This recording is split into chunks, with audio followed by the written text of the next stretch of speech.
नमस्कार आप सभी को। मैं इस वीडियो में सेल के बारे में सामान्य परिचय देने जा रहा हूं, जिसमें बायोलॉजी शब्द पढ़ने से पहले हम बायोलॉजी को क्यों पढ़ते हैं उसके बारे में जानना हमारे लिए बहुत ज़रूरी है। बायोलॉजी शब्द क्या है? ये बायोलॉजी, हम बायोलॉजी में किसका अध्ययन करते हैं? ये बायोलॉजी शब्द का मतलब क्या है?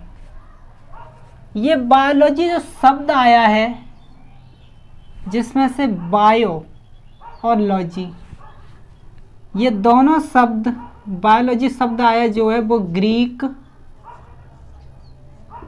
भाषा से। बायो का मतलब होता है बायोज, लॉजी का मतलब होता है लोगोज। ये दोनों शब्द, दोनों वर्ड ये ग्रीक भाषा से आए हैं। बायोज, बायो का मतलब बायोज, लोगोज का लॉजी का मतलब लोगोज। अब बायोज का यहाँ अर्थ क्या है? बायोज का सीधा सीधा अर्थ है जीवन, यानी सजीव। लोगोज का मतलब अर्थ अध्ययन, अध्ययन, लिविंग, स्टडी। यानी हम बायोलॉजी में क्या पढ़ते हैं? जीवन, सजीव। यानी जीवन कहाँ मिल रहा है? जो जीव होते हैं उन सभी में क्या है? जीवन है। और जीव, जितने भी जीव होते हैं वो कैसे होते हैं? सजीव। यानी विज्ञान की वह शाखा जिसमें या जिसके अंतर्गत हम सजीवों का अध्ययन करते हैं, सजीवों का अध्ययन करते हैं, क्या कहलाती है? बायोलॉजी। हिंदी में कहे तो जीव विज्ञान। यानी विज्ञान की वह शाखा जिसके अंतर्गत हम सजीवों का अध्ययन करते हैं, उस विज्ञान को हम जीव विज्ञान कहते हैं। इतनी बात क्लियर? अब जीव विज्ञान शब्द कहाँ, जीव विज्ञान शब्द दिया किसने? इंपॉर्टेंट टॉपिक है ये। जीव विज्ञान शब्द दिया किसने?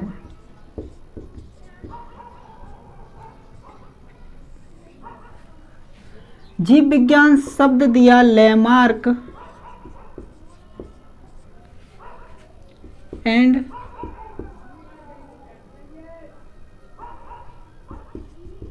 ट्रीविरेनस।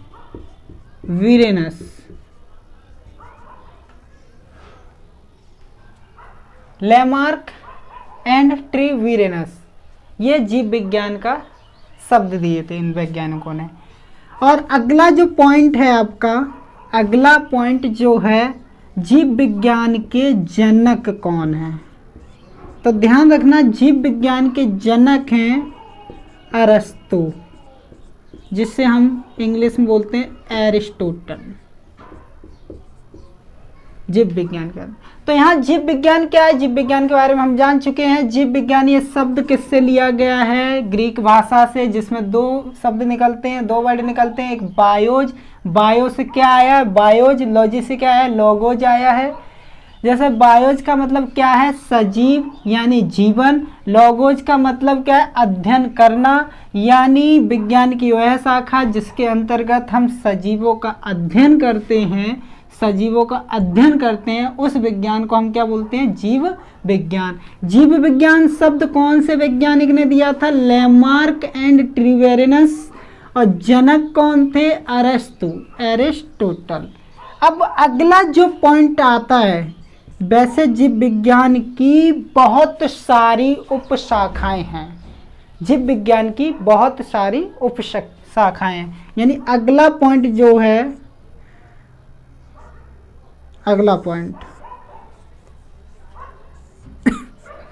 उपशाखाएं हैं। यहाँ पर दो मुख्य शाखाएं मानी जाती हैं, दो मुख्य शाखाएं जीव विज्ञान की। एक है जूलॉजी, एक है बॉटनी। जूलॉजी को हिंदी में बोलते हैं जंतु विज्ञान, और बॉटनी को हम बोलते हैं वनस्पति विज्ञान। वनस्पति विज्ञान। जूलॉजी विज्ञान के जनक, अब बात कर लें जूलॉजी विज्ञान के जो जनक हैं वो वही हैं जो जीव विज्ञान के हैं, यानी एरिस्टोटल, अरस्तु, एरिस्टोटल।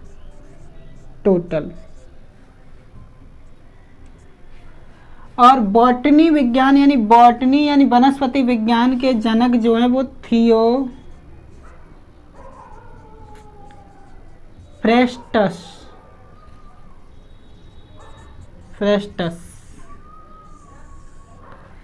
क्या है जूलॉजी, क्या है वनस्पति विज्ञान, थोड़ा बता देता हूं। जीव विज्ञान की वह शाखा, जीव विज्ञान की वह शाखा जिसके अंतर्गत हम जंतुओं का अध्ययन करते हैं।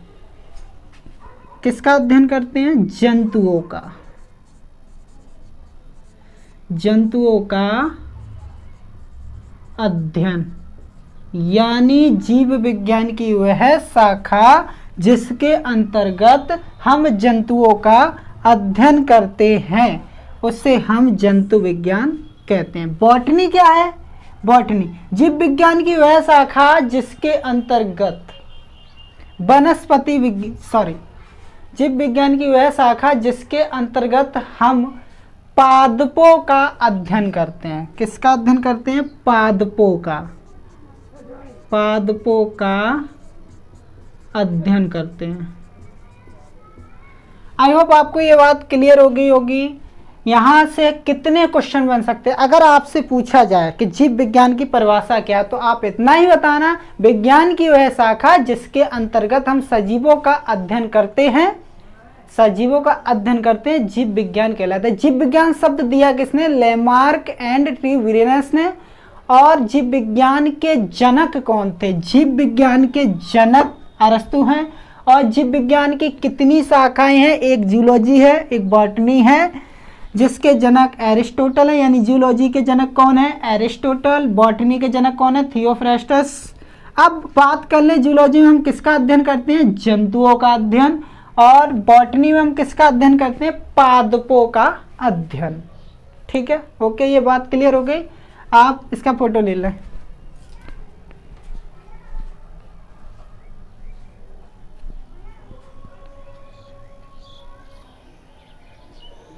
हम जीव विज्ञान के बारे में पढ़ रहे हैं। अब इसमें हम बात जानेंगे सजीव, सजीव व निर्जीव।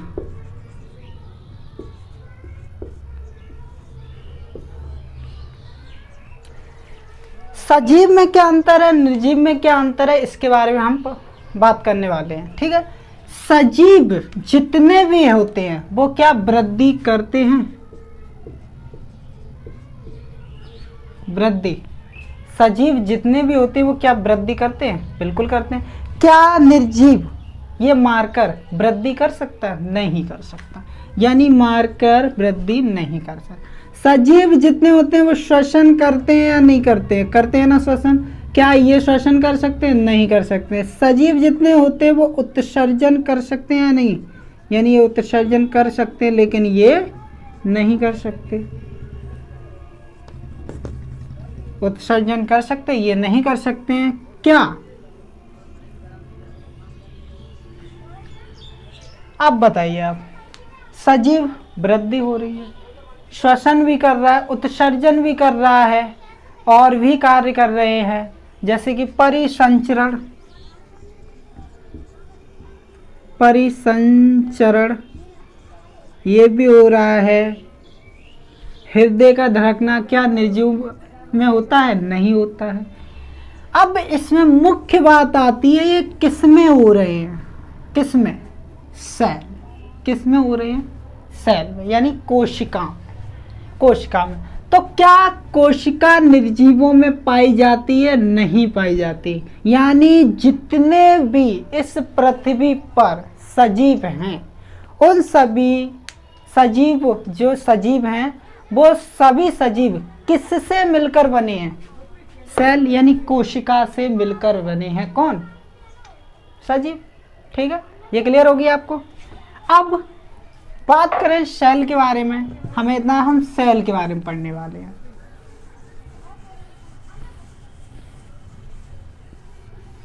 सेल के बारे में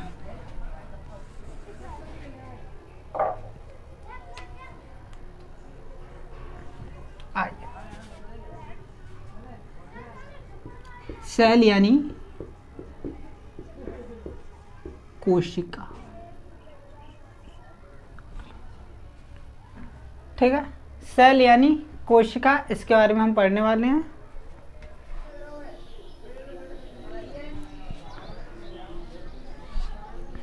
हाँ, अब बात करते हैं सेल के बारे में। तो सबसे पहली बात तो यही, सेल के अध्ययन को क्या बोलते हैं? सेल के अध्ययन को बोलते हैं साइटोलॉजी। साइटोलॉजी, सेल के अध्ययन को हम बोलते हैं साइटोलॉजी, हिंदी में बोलते हैं कोशिका विज्ञान। सेल को अध्ययन को हम बोलते हैं साइटोलॉजी। अब सेल की खोज किसने की, यानी कौन से वैज्ञानिक थे जो सेल की खोज की थी? वैज्ञानिक, खोज, डिस्कवरर। तो साइटोलॉजी और वैज्ञानिक कौन थे उसके बारे में हम बात करने वाले। तो ध्यान रखना, जो कोशिका की खोज की थी उनका नाम था रॉबर्ट हुक। रॉबर्ट हुक ने ये ध्यान रखना, रॉबर्ट हुक ने सबसे पहले किसकी खोज की थी? कोशिका की, ठीक है, रॉबर्ट हुक ने। अब यहाँ बात ये आती है, जब सेल की खोज रॉबर्ट हुक ने की थी, रॉबर्ट हुक ने, तो क्या कोशिका विज्ञान के जनक रॉबर्ट हुक कहलाएंगे? नहीं कहलाएंगे? कहलाएंगे ना, क्योंकि जब खोज ही की रॉबर्ट हुक ने, तो कोशिका विज्ञान के जनक कौन कहलाएंगे? साइटोलॉजी के जनक कौन कहलाएंगे? Robert Hooke. अब बात यहाँ पर ध्यान देने वाली है कि रॉबर्ट हुक थे कौन? कौन थे? तो ध्यान रखना, रॉबर्ट हुक कौन थे? भौतिकी वैज्ञानिक थे, या केमिस्ट्री यानी रासायनिक वैज्ञानिक थे, या जीव वैज्ञानिक थे? तो ध्यान रखना, रॉबर्ट हुक थे, इसमें पहला पॉइंट है, रॉबर्ट हुक थे भौतिकी वैज्ञानिक। अब आप क्वेश्चन आपके मन में ये आ रहा होगा कि रॉबर्ट हुक जब भौतिकी वैज्ञानिक थे तो इनका जीव विज्ञान में क्या कार्य था, क्या योगदान किया जो जीव विज्ञान में इनका नाम आया? तो ध्यान रखना, इन्होंने क्या, देखो एक शब्द सुना होगा आपने, मैं यहां लिखता हूं सूक्ष्म दर्शी। सूक्ष्म, जिसे हम बोलते हैं माइक्रोस्कोप, सूक्ष्मदर्शी। इसका निर्माण या इसकी खोज की थी, मैं इनकी खोज भी बता दे रहा हूं। अब जब ये पॉइंट आ गया है सूक्ष्मदर्शी का, तो मैं यहाँ पर आपको पॉइंट में इसकी खोज करता भी बता दे रहा हूं। इसकी खोज की थी जेनसन ने। अब जेनसन ने जिस सूक्ष्मदर्शी की खोज या निर्माण किया था, वो सूक्ष्मदर्शी इतना हाई क्वालिटी का तो नहीं था, जो खोज किया था वो कम क्वालिटी का। तब इसमें क्या किया गया होगा? मॉडिफाई या रूपांतरित किया गया था, जिसे मॉडिफाई हिंदी में बोलते हैं रूपांतरित। तब इसमें कुछ रूपांतरित किए गए, कुछ मॉडिफाई किया गया। तो वो कौन से वैज्ञानिक थे जो मॉडिफाई किए थे? तो ध्यान रखना, मॉडिफाई जिन्होंने किया था उन वैज्ञानिक का नाम था गैलीलियो। गैलीलियो। तो ध्यान रखना, सूक्ष्मदर्शी के वैज्ञानिक जिसमें मॉडिफाई किया, रूपांतरित किया गया, रूपांतरित किया गया, मॉडिफाई किया गया, कौन से वैज्ञानिक ने किया था? गैलीलियो ने। फिर ये भी हाई क्वालिटी में नहीं था, जो इन्होंने निकाला था, जो इन्होंने निर्माण किया था सूक्ष्मदर्शी का, वो भी हाई क्वालिटी का था, लेकिन इतना मैच्योर नहीं था, इतना अच्छा क्वालिटी नहीं था। उसके बाद गैलीलियो के बाद इसमें फिर से रूपांतरित किया गया था माइक्रोस्कोप में। जिस वैज्ञानिक ने किया था उन वैज्ञानिक का नाम है रॉबर्ट हुक। अब बात कर, जब रॉबर्ट हुक सूक्ष्मदर्शी, या इसी वजह से रॉबर्ट हुक जो थे भौतिकी वैज्ञानिक थे, लेकिन अब ये जीव विज्ञान के कैसे वैज्ञानिक बने, कैसे हुए जीव विज्ञान में, इनका नाम क्यों आया, कैसे आया, उसके बारे में बता रहा हूँ। ठीक, तो रॉबर्ट हुक ने जो सूक्ष्मदर्शी बनाया, तो ध्यान रखना सूक्ष्मदर्शी का निर्माण किसने किया था? रॉबर्ट हुक ने हाई क्वालिटी का सूक्ष्मदर्शी बनाया था। अब हाई क्वालिटी का जब रॉबर्ट हुक ने सूक्ष्मदर्शी, मान लो मैंने कोई चीज़ बनाई या आपने कोई चीज़ बनाई, तो उसका उपयोग करोगे ना कहीं करोगे, तो मैं भी करूँगा। तो उसका उपयोग कौन से वैज्ञानिक ने किया? रॉबर्ट हुक ने। तो उसका उपयोग किया सर्वप्रथम माइक्रोस्कोप का उपयोग उन्होंने किया। क्या? एक पादप पर,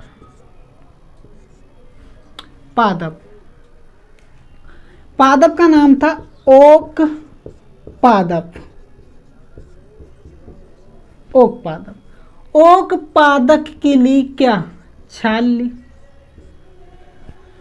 और छाल में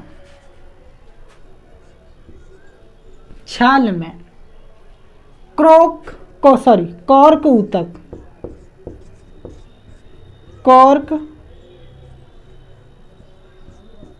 ऊतक को देखा। किसके द्वारा? सूक्ष्मदर्शी के द्वारा। तो ध्यान रखना, वैसे तो हर कोई यही बताते हैं कि सीधे सीधे कॉर्क में देखा। अब ये कॉर्क कहाँ से आया कहाँ से नहीं आया वो देखो। ओक पादप की छाल को लिया, किसने लिया? रॉबर्ट हुक ने। जब ओक पादप था, प्लांट था, एक पेड़ था, जिसकी छाल को लिया उन्होंने, और उस छाल में क्या देखा उन्होंने? कॉर्क ऊतक को देखा। क्या देखा? कॉर्क ऊतक को देखा उस छाल में। अब बात आती है कॉर्क ऊतक। तो ध्यान रखना, उस जब कॉर्क ऊतक को देखा, तो अगला पॉइंट यहाँ पे क्या है? कॉर्क ऊतक। उसी कॉर्क ऊतक का उन्होंने नाम दिया, जब देखा उसमें सूक्ष्म दर्शी से देखा, और नाम क्या दिया उन्होंने?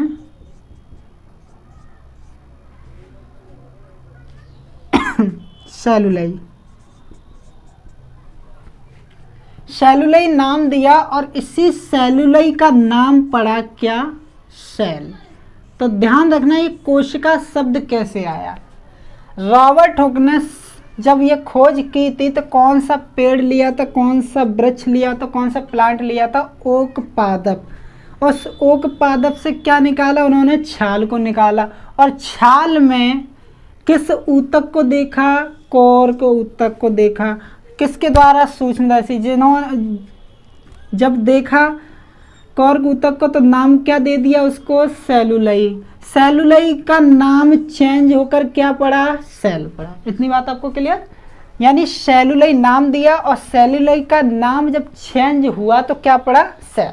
ठीक, जब यह नाम पड़ा, जब इन्होंने प्रतिपादित किया कोशिका कहाँ से प्राप्त हुई? छाल से। अब बात ये आती कि ये मृत कोशिका थी या जीवित कोशिका थी। तो ध्यान रखना, ये जो छाल थी, पेड़ की जितनी भी छालें होती हैं वो सभी मृत कोशिकाएं होती हैं। तो ध्यान रखना, ये ऑप्शन आगे मैं बताऊंगा, ये मृत कोशिका है।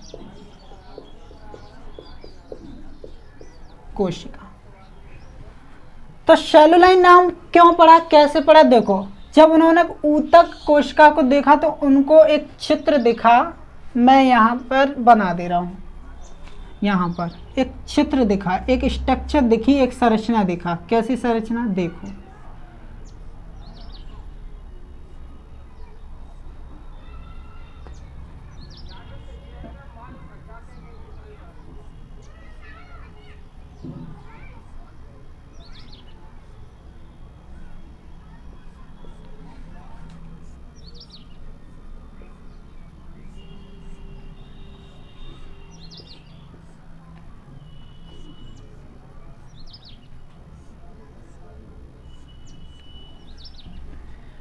इस संरचना को देखो कैसा दिख रहा है, मधुमक्खी जैसे छत्ते जैसा संरचना दिख रहा है, यानी मधुमक्खी, ये जैसे ये सूक्ष्मदर्शी के द्वारा देखा मधुमक्खी, मधुमक्खी के छत्ते जैसा देखा। और इसी संरचना का नाम दिया था इन्होंने क्या, सेलुलई, यानी इस संरचना का क्या नाम दिया था रॉबर्ट हुक ने, सेलुलई, ठीक है। और इसी सेलुलई का नाम क्या पड़ा, सेल। इतनी बात क्लियर हो गई। यानी इस प्रकार के चित्र को देखा कॉर्क ऊतक में, ठीक है, सूक्ष्मदर्शी द्वारा जब देखा तो इस प्रकार का चित्र दिखा।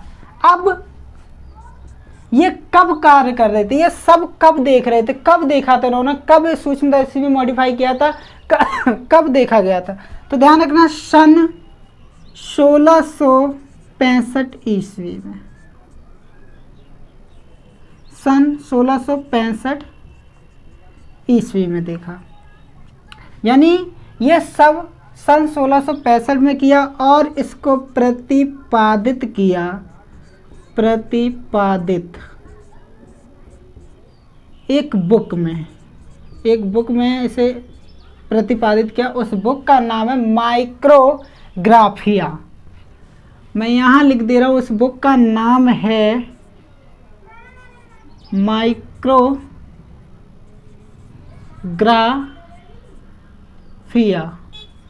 उस बुक का नाम है माइक्रोग्राफिया। तो ध्यान रखना, रॉबर्ट हुक ने सर्वप्रथम कोशिका की खोज की थी। ये कौन से वैज्ञानिक थे, एक भौतिकी वैज्ञानिक थे। कौन से वृक्ष पर खोज की थी, ओक पादप था, जिसकी छाल को निकाला और उस छाल में क्या देखा उन्होंने, ऊतक, कोर्क ऊतक देखे। किसके द्वारा देखा था, सूक्ष्मदर्शी से देखा था। सूक्ष्मदर्शी से देखा था तो कैसी संरचना दिखी, मधुमक्खी जैसी संरचना दिखी, मधुमक्खी के छत्ते जैसी संरचना दिखी। और उस संरचना का नाम क्या दिया था उन्होंने, सेलुलई दिया था, जिसका नाम बाद में क्या पड़ा, सेल। हिंदी में इसको बोलते हैं कोशिका, हिंदी में इसको कोशिका बोलते हैं। और इन सभी का अध्ययन जब वो कर रहे थे, वो कौन सी सन थी, 1665 ईस्वी थी। और 1665 ईस्वी में इन्होंने प्रतिपादित भी किया। और कौन सी बुक में प्रतिपादित किया, माइक्रोग्राफिया नामक बुक में प्रतिपादित किया। आई होप आपको ये सारा डाउट क्लियर हो गया होगा। अब सेल क्या है, सेल के बारे में अगली वीडियो में इसका मैं विस्तार पूर्वक वर्णन करूंगा।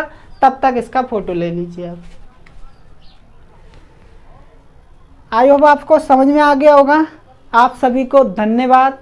और हाँ, अगर मेरी वीडियो आपको सही लग रही है, अगर समझ में आ रहा है तो कमेंट बताइए और कमेंट में लिखिए। अगर सही है तो सही लिखिए, गलत है तो कोई दिक्कत नहीं, गलत ही लिख दीजिए। और लाइक एंड सब्सक्राइब जरूर करें, ठीक है। धन्यवाद। और इस कोविड-19 में अपना और अपने परिवार का ख्याल रखें, क्योंकि कोविड-19 अभी फैला हुआ है। इसलिए ज़्यादा से ज़्यादा घर में ही रहें, घर से बाहर ना निकले, ज़रूरी हो तभी जाएं। धन्यवाद।